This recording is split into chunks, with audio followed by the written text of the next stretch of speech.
আসিনি, একা একা আসছিলাম এই চণ্ডীতলার মোড়টায়।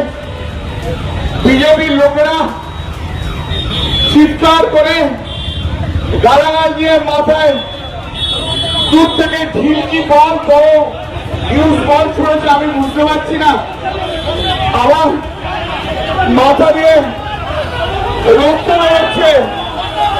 আমি তা সত্ত্বেও আমি আপনাদের কাছে বলতে এসছি একটাই কথা, আমার আর বলার মতো শক্তি নেই, আমার সত্যি বলার মতো শক্তি নেই।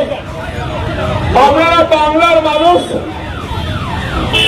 আপনারা চণ্ডীতলার মানুষ, আপনারাই বিচার করবেন যে এই যে গুন্ডাগর্দি করছে, এই যে এমপিদের দিয়ে মারছে, এটা কি ঠিক হচ্ছে?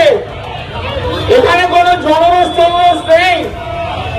7-8 জন লোক মিলে বিজেপির 10 জন গেরুয়া ফেটটি ভেবে আমাদের আগের সব কর্মীদের মারধর করছিল, আর এখনো আমাকে পর্যন্ত ছাড়েনি। কৌশিকের মুখ ফাটিয়ে দিয়েছে।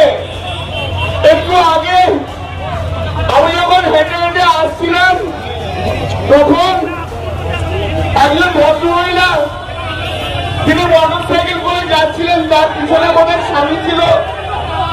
রাস্তায় নেমে আমাকে বললো, দাদা আমাদের প্রচন্ড মেরেছে বিজেপির লোকজন। সারা পশ্চিমবাংলায় যেভাবে বিজেপি যেভাবে আমাদের উপরে অত্যাচার করছে, বিজেপি শূন্য করে দিতে চাইছে, এরা সিপিএম কে এবং পশ্চিমবাংলায় কংগ্রেসকে অক্সিজেন দিতে চাইছে। আমি আপনাদের কাছে আমি আমার এই মাইকের মাধ্যম দিয়ে আমি সারা বাংলার মানুষকে একটা জিনিসই বলতে চাই, যে আপনারা এই কর্মকে সমর্থন করছেন তো হবে। ওরা যেভাবে বিরোধীদের মারধর করছে, এমপিকেও দেখলে